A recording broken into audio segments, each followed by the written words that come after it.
Menanda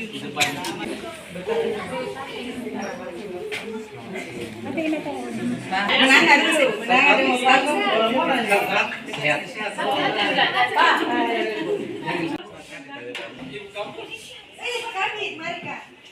Baik, selamat siang semua. Kunjungan perdana ke Solor, kunjungan perdana ke Puskesmas. Jadi bukan saja Ibu Kapus bersama jajaran bangga, tapi saya juga senang. Dulu kembali ke sini tidak bisa mampir karena masih proses. Sekarang sudah jadi wakil bupati, punya hak untuk masuk. Tidak ada orang yang larang saya masuk. Baik.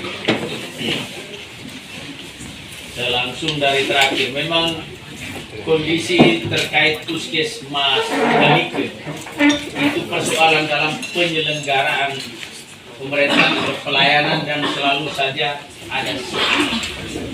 Karena itu kami berharap soal apapun penyelesaian semuanya pertama secara internal untuk kenyamanan dan keamanan. Kami sudah updated dan saya kira sudah selesai cerita tentang Puskesmas Kalike. Pembelajaran untuk kita semua, bukan saja tentang Puskesmas Kalike, tapi kami di pemerintah Kabupaten Flores Timur. Kita yang bekerja berurusan dengan uang selalu saja ada potensi. Kita belajar dari pemerintahan pengalaman-pengalaman sebelumnya, karena penyalahgunaan keuangan maka ada proses-proses hukum yang kita alami. Berapapun biaya operasional kesehatan dimaksudkan untuk memperlancar proses pelayanan di setiap puskesmas. Kalau ada hal-hal ada hal-hal yang perlu dievaluasi secara internal, disampaikan secara baik untuk konteks perbaikan pelayanan termasuk pengelolaan keuangan. Kita bersyukur hari ini berdasarkan laporan Ibu Kapus hanya sekitar 5 orang yang masih tenaga kontrak. Bukan berarti pemerintah tidak mau membayar hak-haknya. Kita tahu pada akhir tahun 2024 pemerintah pusat melarang pemerintah daerah untuk tidak boleh menerima tenaga kontrak. Kita berasumsi bahwa semua tenaga kontrak itu akan menjadi tenaga P3K di tahun 2025. Anggaran untuk tenaga P3K itu sudah dialokasikan untuk 14 bulan dalam tahun 2025.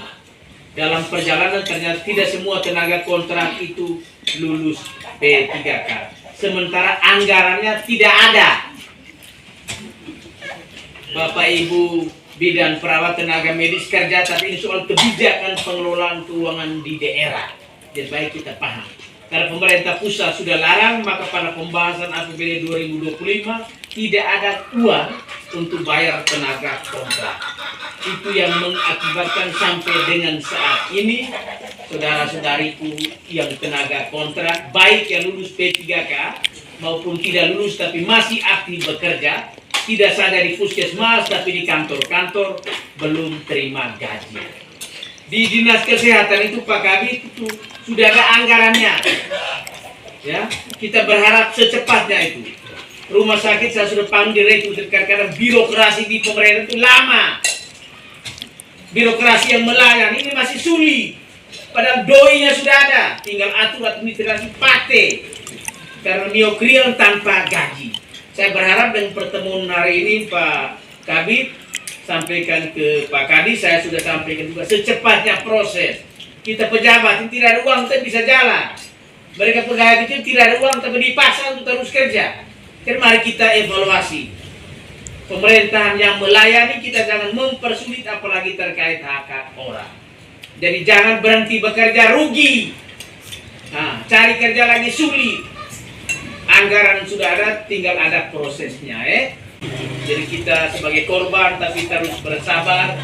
Karena siapapun yang tidak lulus P3K tetap terikat kontrak dengan pemerintah kabupaten sebagai tenaga kontrak daerah. Nanti P3K dulu 4 juta, tenaga kontrak tetap 1.100.000. Tetapi baik, kan ada biaya operasional kesehatan. Jadi saya kira mulai dari motivasi awal untuk bekerja, apalagi pekerjaan berurusan dengan keselamatan nyawa. Kesejahteraan itu menjadi tanggung jawab pemerintah. Ketika pemerintah termasuk instansi teknis lambat ya memenuhi kewajiban untuk kesejahteraan, jangan takut bicara. Terus bicara tetapi melalui jalur-jalur. Saya kira mungkin itu saja satu dua hal yang bisa kami sampaikan. Teruslah berdiri pada garda terdepan untuk optimalisasi pelayanan. Guru tidak masuk sekolah, orang tidak tulis.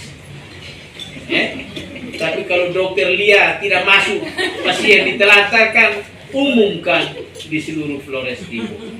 Karena investasi pendidikan itu dia tidak mati untuk kepentingan jangka panjang. Soal pelayanan kesehatan itu ada risiko paling fatal, sehingga dunia kesehatan menjadi perhatian utama publik. Kita sudah memberikan terbaik, tapi tetap dianggap belum maksimal. Apalagi kalau ada hal yang kurang baik. Mulai dari diri kami dengan lompatan jauh itu berarti kita ada perubahan semangat untuk mengabdi, lompatan mentalitas untuk memberikan yang terbaik untuk daerah ini. Terima kasih banyak Ibu Kapus bersama seluruh nakes dan supporting staff di Kaligrö yang sudah bersedia menerima kami dalam perjalanan kunjungan ke Solo. Semoga Tuhan memberkati.